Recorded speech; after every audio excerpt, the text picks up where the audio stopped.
हम अगली बार के लिए अच्छे प्रयास करेंगे। असफलता एक चुनौती है, उसे स्वीकार करो। क्या कमी रह गई देखो और सुधार करो। जब तक सफल ना हो नींद चैन को त्यागो तुम। संघर्ष का मैदान छोड़ मत भागो तुम।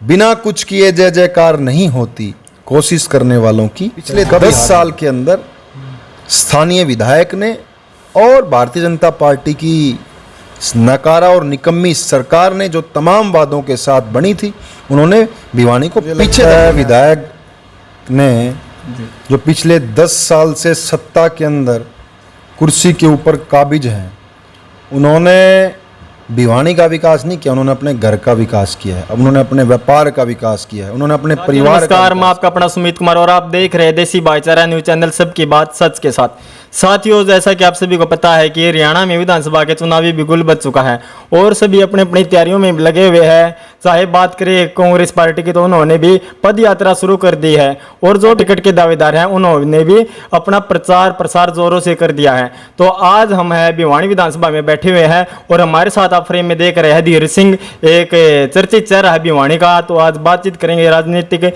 मुद्दों पर चर्चा करने की कोशिश करें, तो बने रहे हमारे साथ। हाँ जी धीरज भाई जी, राम राम। नमस्कार। राम राम। सबसे पहले हमारे चैनल पर आपका स्वागत है। बहुत बहुत धन्यवाद सुमित जी। और ठीक हो? बहुत बढ़िया।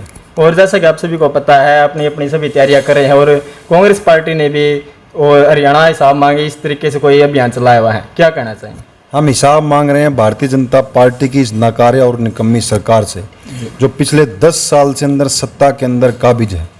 कांग्रेस पार्टी के द्वारा एक कार्यक्रम चलाया जा रहा है, हरियाणा मांगे हिसाब।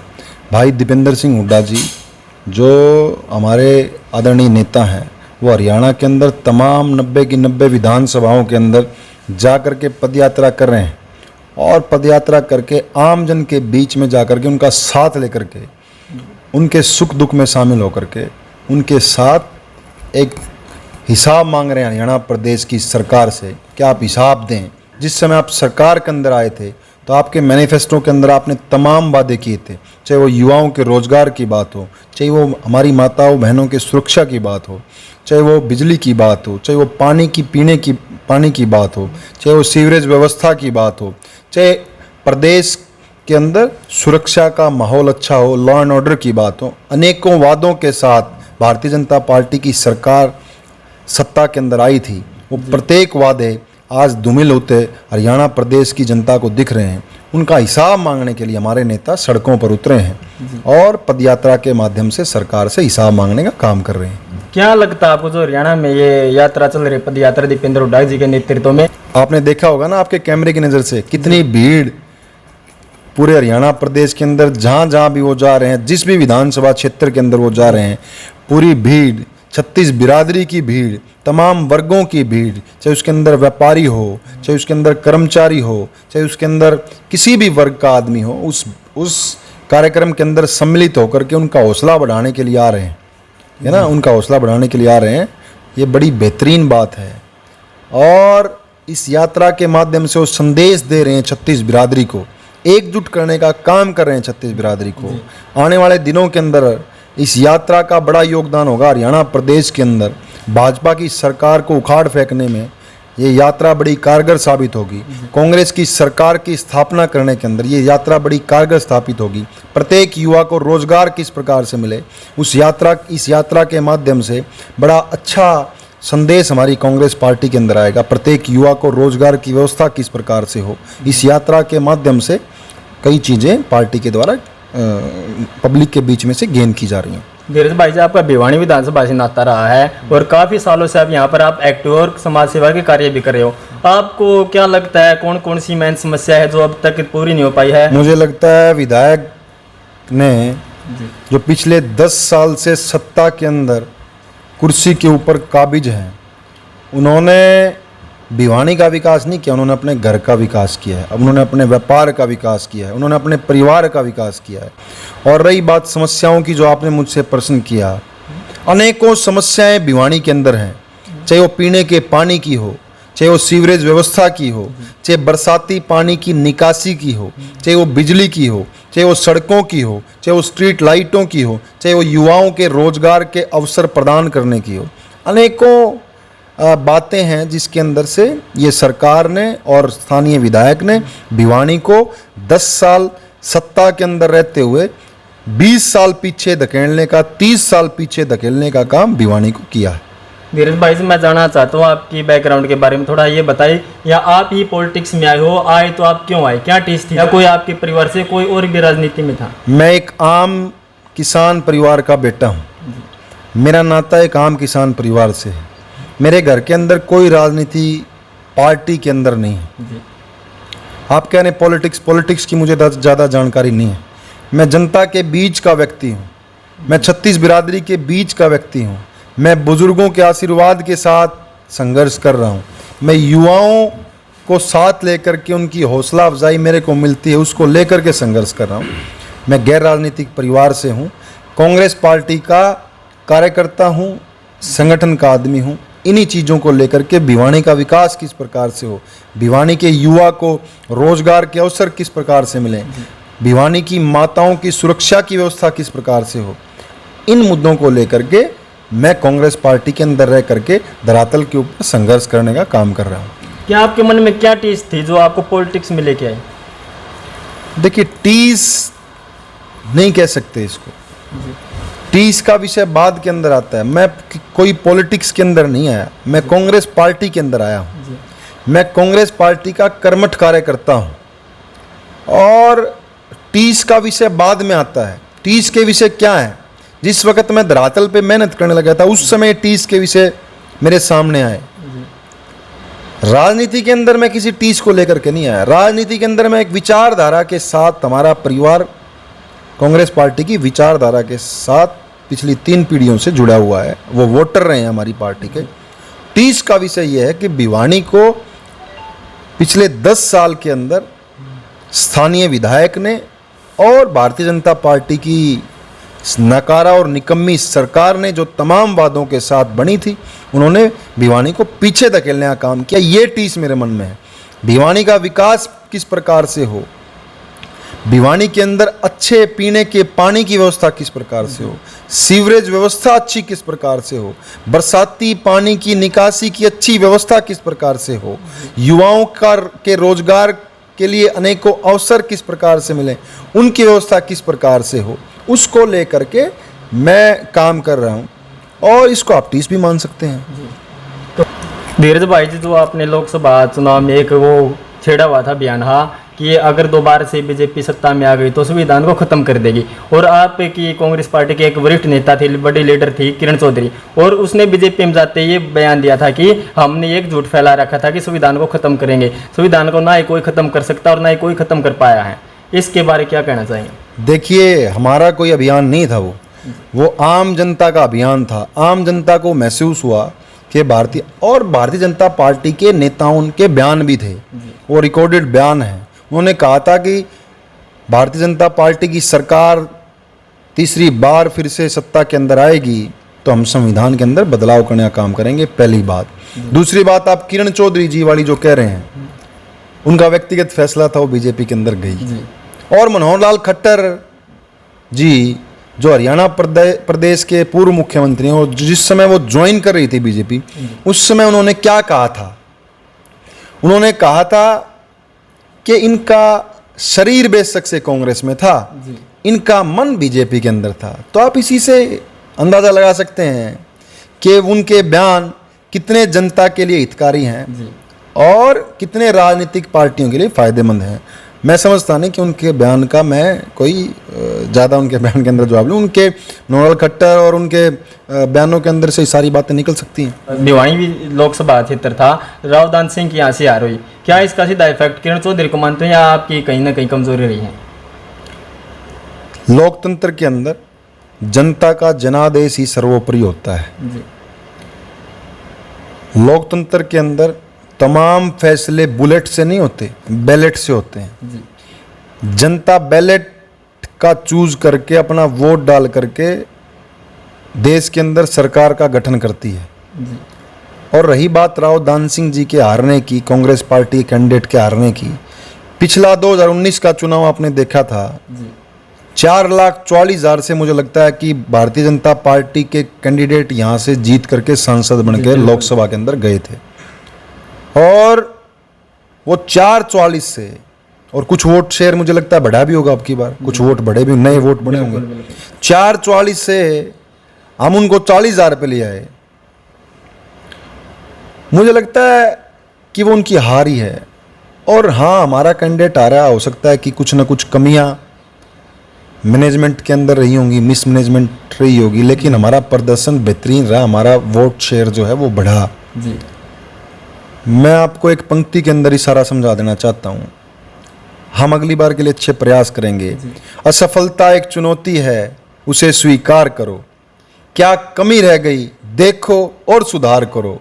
जब तक सफल ना हो नींद चैन को त्यागो तुम। संघर्ष का मैदान छोड़ मत भागो तुम।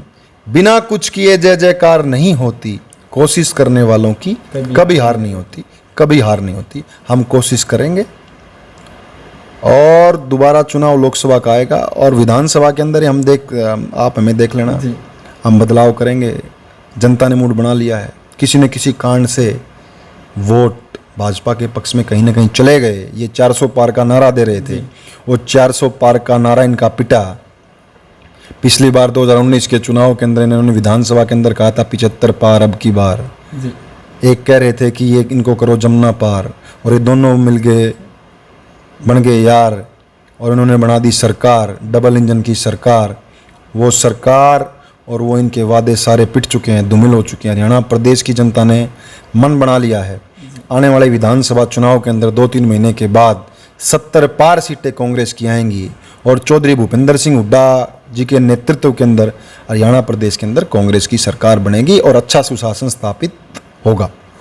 एक और जो है बीजेपी पार्टी जो है वो आप पर आरोप लगाती है भाई इनमें बहुत ज़्यादा गुटबाजी है। कोई हुड्डा का प्रोग्राम हो तो उसमें शैलजा के रणदीप सुरजेवाला जो है उनकी फोटो भी दिखाई नहीं देती, और उन वाले में हुड्डा साहब की दिखाई नहीं देती। इसमें कितनी सच्चाई है? अपने अपने तरीके से अलग अलग प्रचार कर रहे हैं, या कोई वास्तव में गुटबाजी कांग्रेस पार्टी में दिख रही है? देखिए, बीजेपी पार्टी सत्ता के अंदर सत्तारूढ़ है पिछले 10 साल से। उनको कांग्रेस की न सोच करके हरियाणा प्रदेश की जनता की भलाई के लिए उन्होंने क्या क्या किया, कितने रोजगार के अवसर वो लेकर के आए, कितनी बिजली की लाइनें लेकर के आए, कितने बिजली के कारखाने बनवाए, कितने IMT उन्होंने स्थापित की प्रदेश के अंदर, कितने एम्स स्थापित किए प्रदेश के अंदर। अनेकों मुद्दे हैं डेवलपमेंट के, एम्प्लॉयमेंट के। उन मुद्दों पर बीजेपी बात करे। वो पहले अपने घर के अंदर झांकें, फिर हमारे घर की सोचें। वो मुद्दों के ऊपर तो बात करते नहीं, सिर्फ कांग्रेस की तरफ देखते रहते हैं, कांग्रेस की सोचते रहते हैं। हरियाणा प्रदेश की जनता की वो सोचें, उनकी भलाई का काम इसी में रहेगा।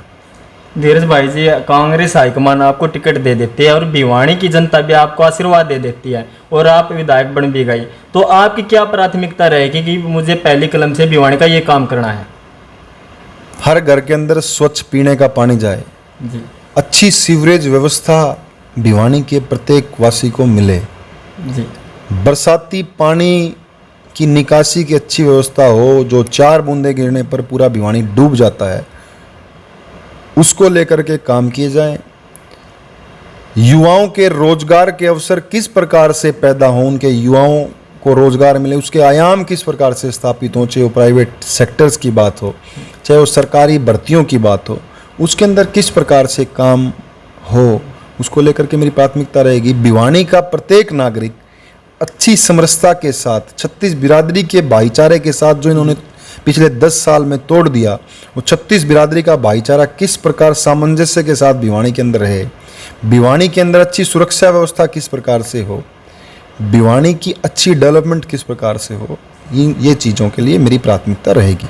और विधानसभा के चुनाव का बहुत नज़दीक होने वाले हैं, बहुत कम टाइम बचा हुआ है, और ऐसे में आपके जो भी दान सिंह जी हैं उनके घर भी डी ग्रेड पड़ी, और हमारे बवानीखेड़ा से एक नेता है सतबीर तेरा, उनके घर भी डी ग्रेड पड़ी। क्या लगता है एंड चुनाव के टाइम पे ये डी ग्रेड कोई पॉलिटिकल इशू है या कोई वास्तव में यही जांच का इशू था? कोई आम जनता कह रही है चुनाव जब नज़दीक आते हैं इन लोगों को सक्रिय कर देते हैं, ED को, CBI को, अन्य डिपार्टमेंट्स को। लोकतंत्र के अंदर ये चीज़ें मजबूत स्तंभ होती हैं। अनेकों डिपार्टमेंट्स, सरकार इनका मिसयूज़ करती है। जो हमारे मजबूत नेता हैं उनको सिर्फ परेशान करने का काम किया जा रहा है। मैं इनको कहना चाहता हूँ, डंके की चोट पे कहना चाहता हूँ, प्रकृति हमेशा जवाब देती है। जी और ये जो लोग आज इन डिपार्टमेंट्स का जो मिसयूज़ कर रहे हैं, जो दुरुपयोग ये इन विभागों का कर रहे हैं, इनका सदुपयोग करने का काम करें। जी देश की प्रगति किस प्रकार से हो, देश के अंदर विकास किस प्रकार से आए, देश के युवा को रोजगार किस प्रकार से मिले, ये इन विषयों के अंदर काम करें। ये कांग्रेस पार्टी की सरकार है यहाँ प्रदेश के अंदर बढ़ने इनको दिख रही है, जब ये जा करके कांग्रेस पार्टी के तमाम नेता और कार्यकर्ताओं को परेशान करने का काम करते हैं। मैं कहता हूँ जी प्रकृति जवाब देती है, प्रकृति इनको भी जवाब देगी और करारा जवाब देगी, करारा जवाब मिलेगा। और मजदूर भी इस देश का एक मजबूत स्तंभ है। मजदूर के बिना भी देश नहीं चल सकता। हर बार हम कहते हैं, अब जैसे आपने मनरेगा का जिक्र किया, मनरेगा स्कीम है, उसको कौन लेकर के आया? कांग्रेस पार्टी लेकर के। मजदूर को मजबूर बनाने का काम भारतीय जनता पार्टी ने किया। मजबूर की मजबूरी का फायदा भारतीय जनता पार्टी ने उठाने का काम किया। कांग्रेस पार्टी मजदूर किस प्रकार से मजबूत हो उस विषय के अंदर काम कर रही है। कांग्रेस पार्टी मजदूर किस प्रकार से सुदृढ़ हो उस विषय के अंदर काम कर रही है। मजदूर का बच्चा भी अच्छे स्कूल के अंदर पढ़े, कांग्रेस पार्टी उस विषय के अंदर मंथन कर रही है।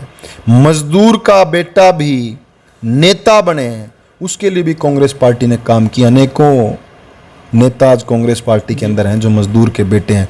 मजदूर का बेटा भी आईएएस बने, आईपीएस बने, उस विषय के अंदर कांग्रेस पार्टी हमेशा सोचती है। बात करें लास्ट क्वेश्चन रहेगा, आपको अब तक जितने प्रधानमंत्री बने सबसे आप किससे ज़्यादा प्रभावित हुए, आपको सबसे बेस्ट कौन लगा?